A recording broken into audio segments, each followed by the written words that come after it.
মায়ের নামে যে নোংরা ব্যবসা করতে পারে তাকে কঠিন শাস্তি দিতে হবে তোর নিজের হাতে। আমাকে?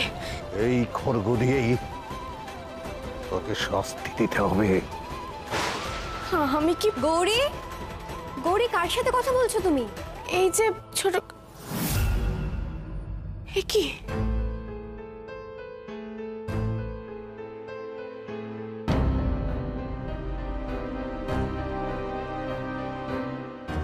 কার সাথে কথা বলছিলে?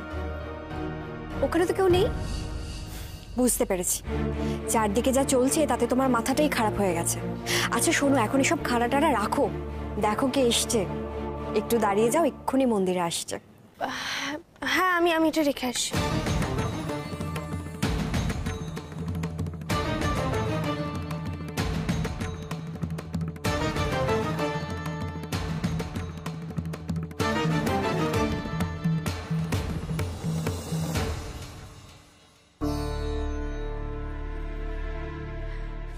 ওমা নীলা দিদি,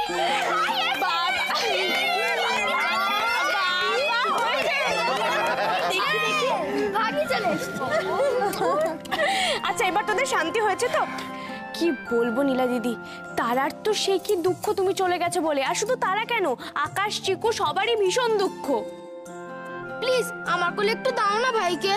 না, ভাই আমার কাছেই থাকবে। আরে দাঁড়া দাঁড়া, তোদের সবার কাছেই তোদের ভাই থাকবে।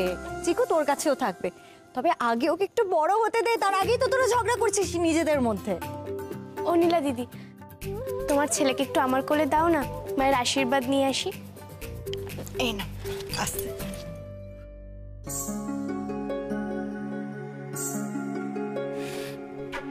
মাগো, তোমার কৃপায় নীলা দিদি একটা ফুটফুটে ছেলে পেয়েছে মা। তুমি ওকে আশীর্বাদ করো মা, ও যেন মানুষের মতো মানুষ হয়। ওর মঙ্গল করো তুমি।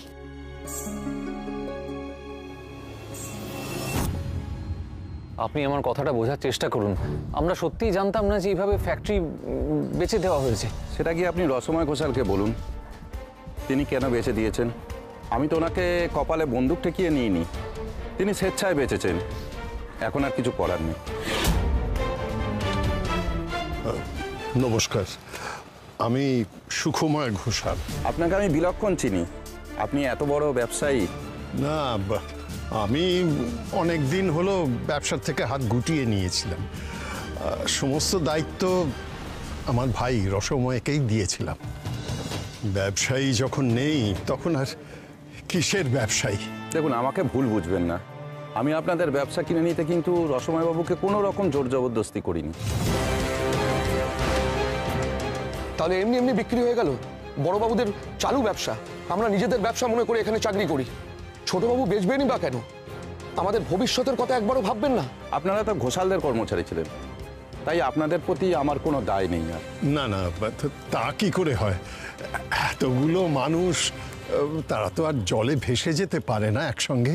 তাই এটা তো আপনাদের ভাববার কথা, আমি কেন ভাববো বলুন তো? আমি তো ভাবছিলাম আপনাদের ব্যবসাটা কিনে আমি উপকারই করছি। এখন তো দেখছি আপনারাই উল্টে দোষারোপ করছেন আমাকে। আপনি আমাদের উপকার করলেন? আপনি কি বলছেন ভেবে বলছেন তো? দেখুন অতনুবাবু, আমি কিন্তু ফালতু কথা বলি না। একদিন রসময়বাবু এলেন, আমাকে রিকোয়েস্ট করলেন ব্যবসাটা কেনার জন্য। আপনাদের এতদিনের পুরনো দোকান, এত গুডউইল সব বেচে দিলেন।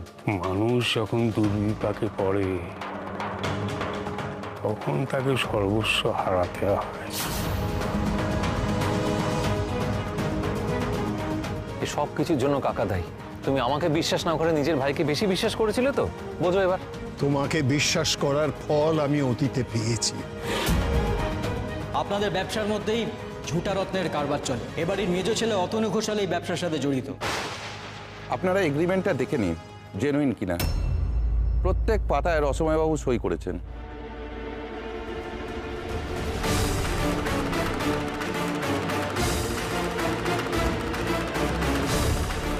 ঠিক আছে, সে না হয় বুঝলাম, কিন্তু এখন কি করা যায় সেটা আগে বলুন তো। একটা সমাধানের রাস্তা তো আমাদের চিন্তা করে বের করতে হবে না।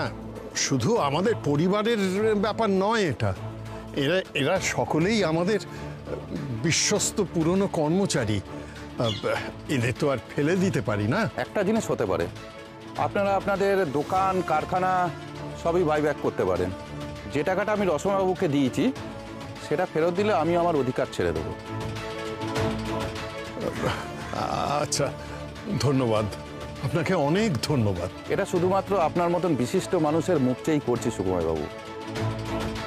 আমি ইচ্ছা করলে নাও বেচতে পারতাম।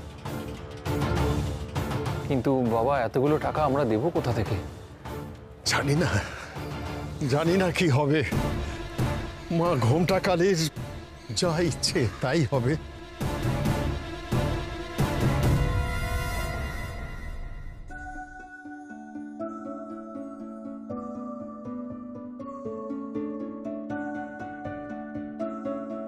এসো।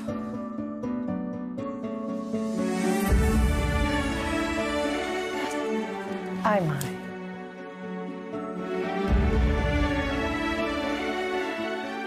যা, মাকে প্রণাম করে আয়। যাও বাবা। দাদুভাই নিয়ে যা ধরে। এসো, যা, সাবধানে।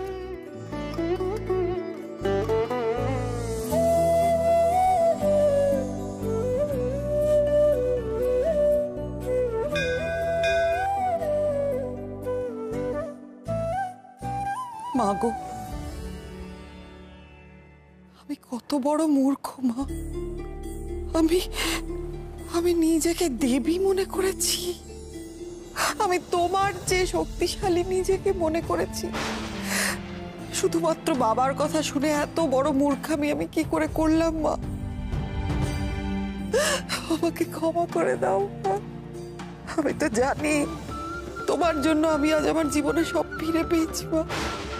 আমার ময়না প্রতীক,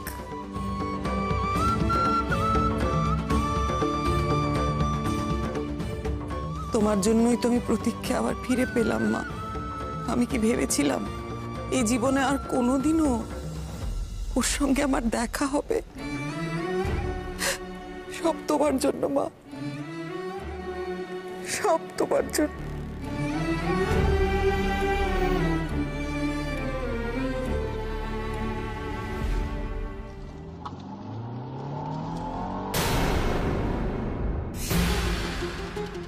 তুমি কেমন আছো মুক্তা? ভালো আছি, চমৎকার আছি। কেন বলো তো? কেন মানে, এতদিন বাদে দেখা হলো তাই জানতে চাইলাম। তুমি জানতে চাইবে না আমি কেমন আছি? জেনে কি লাভ? নিশ্চয়ই ভালোই আছো। ভালো থাকবে বলেই তো দূরে সরে গেছিলে, তাই না? নিজের বউ সন্তানকে নিয়ে সুখে থাকবে বলে। হ্যাঁ মুক্তা প্লিজ, তুমি আমাকে ভুল বুঝো না। একদিকে আমার কর্তব্য, আরেকদিকে আমার ভালোবাসা। এই দুটো টানাপোড়েন আমি একেবারে। থাক না। পুরনো কাসন্দি ঘেটে কি লাভ বলো তো? তুমি যখন আমার জীবনে থাকবেই না, তাহলে বারবার কেন আমার সামনে আসো তুমি? সূর্য, আমি তোমার ঘর ভাঙতে চাই না। সো তুমি আমাকে একা থাকতে দাও সূর্য। তুমি প্লিজ আমার সামনে থেকে চলে যাও। তুমি এসো না আমার সামনে, চলে যাও। মুক্তা, আমি তোমাকে কষ্ট দিতে চাই না, বিশ্বাস করো। তোমাকে দেখতে ইচ্ছে করলো তাই আমি। সূর্য প্লিজ চলে যাও। সূর্য, আমি যতবার ভাবি যে আমি তোমার থেকে বেরিয়ে এসেছি, ততবার তুমি আমার সামনে চলে আসো আর আমি ততবার দুর্বল হয়ে পড়ি। তুমি প্লিজ এটা করো না। তুমি আমার সামনে থেকে চলে যাও। আমি একটু শান্তিতে থাকতে চাই। তুমি কি এটা বুঝতে পারছো না? আমি তোমায় কথা দিচ্ছি যে আমি আর তোমার সামনে কখনো আসবো না। এই বাড়ির ধারে কাছে আর আসবো না। আমি চাই তুমি শুধু ভালো থাকো, ব্যাস। আর পারলে আমাকে ভুলে যেও প্লিজ।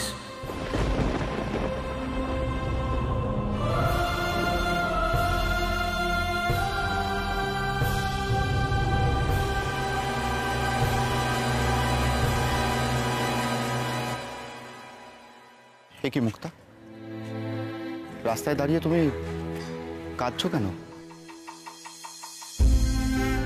দেখো মুক্তা, চোখের জলের কিন্তু দুটো ব্যাপার আছে।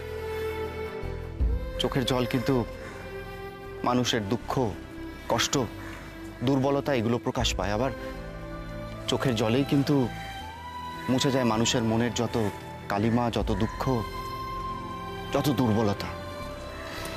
তুমি কেন কাঁদছো সেটা আমি জানি না, আমার জানার অধিকারও নেই। কিন্তু আমি এতটুকু বলতে পারি যে আমার বাড়িয়ে দেওয়া বন্ধুত্বের হাত যদি তুমি ধরো, তাহলে আমি প্রতিজ্ঞা করছি সারা জীবন আমি তোমার সাথে থাকবো।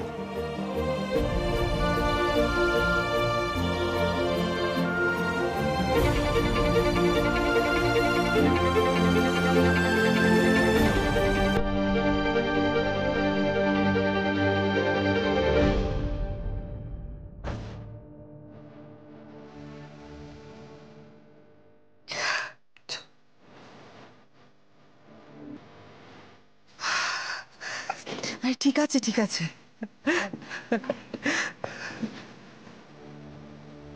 যাক, মা তোর সব ভুল ভেঙে দিয়েছে, আর কোনো চিন্তা নেই। আমার একটা বক্তব্য ছিল।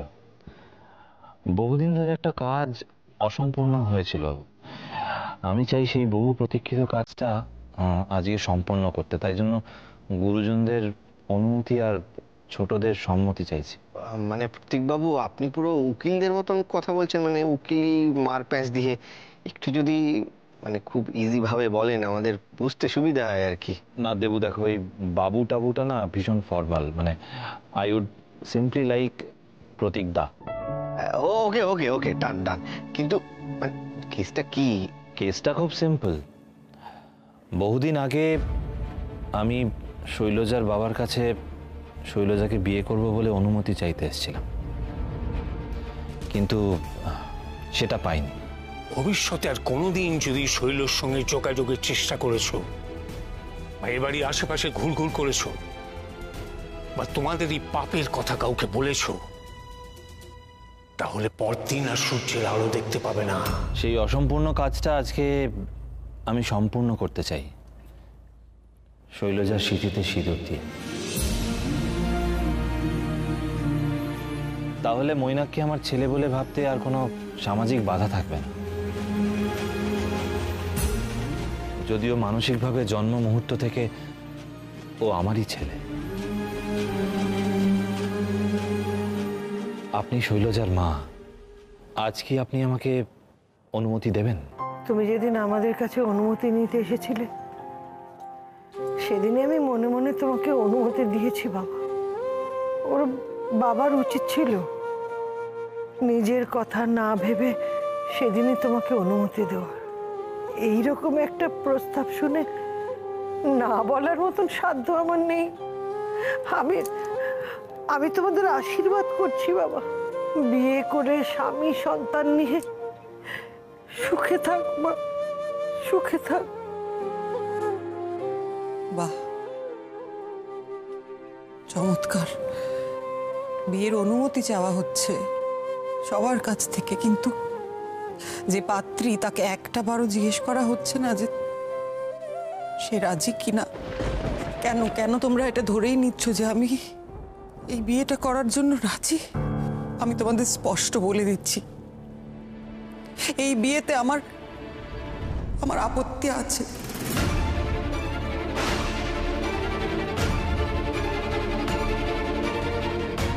না রে মা, না, এই ভুল আর করিস না। আমি তোকে বলছি, তুই আমার কথা শোন। কিন্তু তোমার আপত্তির কারণটা কি জানতে পারি? শৈলমা, উনি স্বেচ্ছায় চেয়েছেন আপনাকে বিয়ে করতে। এত বছর শুধু নীরবে আপনাকে ভালোবেসে গেছেন, বিয়ে থা পর্যন্ত করেননি আপনার জন্য। পিসিমণি দেখো, এখন তো পরিস্থিতি পুরোটাই অনুকূলে, তাহলে এখন অ্যাটলিস্ট প্রতীকবাবুর ভালোবাসার মর্যাদা দাও। প্রতীকের ভালোবাসাকে আমি মর্যাদা দিতে পারবো না, আমি এই জন্য আমি এই বিয়েটা করতে চাই না। কেন পারবেন না শৈলমা? আপনি কি প্রতীকবাবুকে ভালোবাসেন না? শুধু কাউকে ভালোবাসলেই তো হয় না, ভালোবাসা পাওয়ার জন্য যোগ্য হতে হয়। ওর ভালোবাসা পাওয়ার যোগ্যতা আমার নেই। এটা তোমরা বুঝতে পারছো না কেন? তুমি জানো না আমি তো পাপী, আমি কম পাপ করেছি আমার জীবনে। নেহাত তুমি খুবই ভালো মানুষ, যে সবকিছু জেনেও তুমি আমাকে ক্ষমা করে দিয়েছো, তুমি আমাকে দূরে সরিয়ে দাওনি। এর থেকে বেশি আর আমি কি চাইতে পারি? আমার মতো পাপীর সঙ্গে তুমি নিজের জীবনটা জড়িয়ে ফেলো না প্রতীক। তুমি আমার থেকে দূরে চলে যাও, অনেক দূরে দূরে চলে যাও তুমি। আমি হাত লাভ ক্ষতির হিসেব করে কেউ কি ভালোবাসে শৈল? তাহলে তো মুদির দোকানের দাঁড়িপাল্লায় মাপ করে ভালোবাসতাম। তাহলে তোমার অপেক্ষায় এত বছর বসে থাকতাম না আমি। আমার বিশ্বাস ছিল আমার ভালোবাসা যদি সত্যি হয় তাহলে একদিন না একদিন তুমি আমার জীবনে ঠিক আসবে, আসবেই। শৈলমা, আপনি এতদিন যা পাপ কাজ করেছেন সেগুলো প্রেমহীনতার জন্য, একটু ভালোবাসার ছোঁয়া পাননি বলে। আপনি নিজে মানুষ থেকে দেবী হয়ে উঠতে চেয়েছেন, তাই প্রেম ভালোবাসার মতো সুন্দর হৃদয় বৃত্তিকে আপনি ত্যাগ করতে চেয়েছেন নিজের জীবন থেকে। আর এগুলো থেকে যত দূরে সরে গেছেন তত আপনি কষ্ট পেয়েছেন, আপনার মন রক্তাক্ত হয়েছে, আর সেই ক্ষত থেকে ঝরেছে রক্ত। আপনি দিনের পর দিন মানসিক যন্ত্রণায় ভুগেছেন, ভুল করেছেন, কিন্তু আপনার কাছে এখনো সময় আছে শৈলমা, সেই ক্ষতের ওপর ভালোবাসার প্রলেপ দেওয়ার। বাহ, বড় সুন্দর কথা বললে তো তুমি গৌরী, একেবারে বুকের মাঝখানে গিয়ে বাঁধে। ও মা, বলছি আমি জন্মের পর থেকে মা বা বাবার কারোরই ভালোবাসা বা স্নেহ কোনোটাই পাইনি, কিন্তু আজ যখন তোমাদের দুজনকে একসঙ্গে পেয়েছি আমি কিছুতেই তোমাদেরকে আলাদা হতে দেবো না, কিছুতেই একে অপর থেকে দূরে যেতে দেবো না। ও মা, তোমার ছেলের এই রিকোয়েস্টটা রাখো প্লিজ।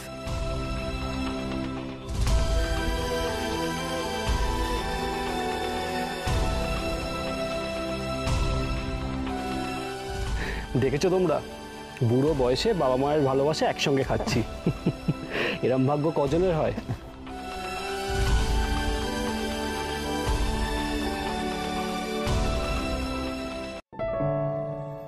শৈলমা, ঈশ্বর সুযোগ বারবার দেন না। ঈশ্বর যখন আপনাকে নতুন করে সবকিছু শুরু করার সুযোগ দিয়েছে সেটা হেলায় হারাবেন না। বেশ, তোমাদের কথা আমি মেনে নিলাম, কিন্তু আমি আমার এই নতুন সুন্দর জীবন শুরু করার আগে আমার পুরনো জীবনের সমস্ত ফেলে আসা পাপ, অন্ধকার আমি সব ধুয়ে ফেলতে চাই। কিরকম? আমি প্রথমেই ক্ষমা চাইব গৌরী তোমার কাছে। যেদিন থেকে তুমি এই বাড়িতে পা রেখেছো আমি কি না করেছি তোমার সঙ্গে বলো? কত অন্যায়, কত অবিচার। তোমাকে পুড়িয়ে মারতে চেয়েছি আমি, বাড়ি থেকে তোমাকে বের করে দেওয়া, তোমার নামে মিথ্যে কথা বলা, তোমাকে পাচার করে দেওয়ার চেষ্টা। এর তো কোনো শেষ নেই গৌরী। তুমি খুব ভালো, তুমি আমাকে ক্ষমা করে দিও। থাক না শৈলমা, সেসব তো পুরনো কথা, সেসব ভুলে এখন সামনের দিকে তাকান, সব অতীত ভুলে যান। আর নীলা, তোমাকেও একটা কথা বলতে চাই। তোমার জীবনে যে ভয়ঙ্কর ঘটনা ঘটেছিল সেটা আমিই ঘটিয়েছিলাম।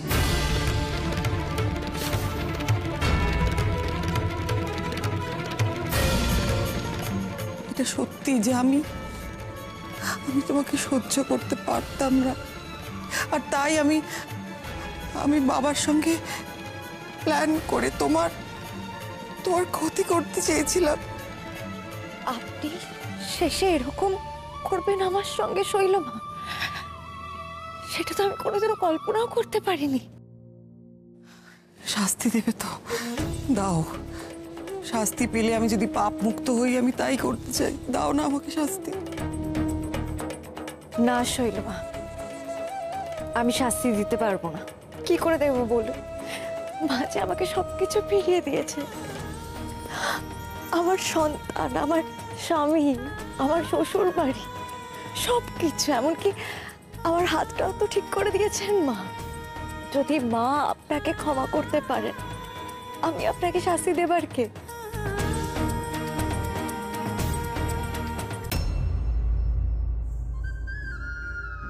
বন্ধু, আমি এত খারাপ যে আমি তোমাকেও মারতে চেয়েছিলাম। বন্ধুত্বের মর্যাদা আমি রাখিনি বন্ধু। তাতে কি হয়েছে? আমরা তো এখনো বন্ধুই আছি। বন্ধু মাধুরী, দেবু, আনন্দী, আমি তো তোমাদের শুধু কষ্টই দিয়েছি, শুধু খারাপ খারাপ কথা বলেছি। আর পলা, আমি তোমাকে মিথ্যে শাস্তি দিয়েছি। আমার সব কিছু মনে আছে। আমার সব কিছুর জন্য আমাকে ক্ষমা করে দাও। আর মা,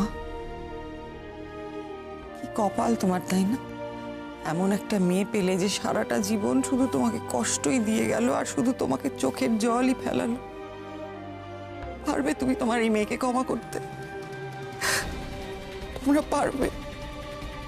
আমি যা যা করেছি সবকিছুর জন্য আমাকে ক্ষমা করতে পার? হ্যাঁ করলাম দিদি, করলাম। এখন আমরা সবাই মিলে এটাই কামনা করি যে তুই সুস্থভাবে ভালোভাবে বাঁচ। হ্যাঁ,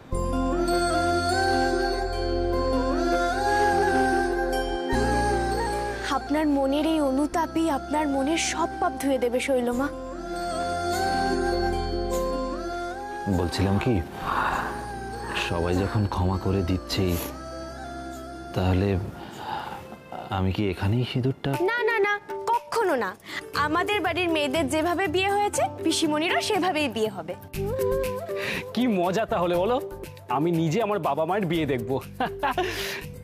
এতদিন সবাই ঝগড়ার সময় রেগে মেগে বলতো তোর বাবার বিয়ে দেখেই ছাড়বো, কিন্তু আমার ভাগ্য দেখো, সত্যি সত্যি নিজের মা বাবার বিয়ে দেখবো। এমন ভাগ্য কজনের হয়? হ্যাঁ।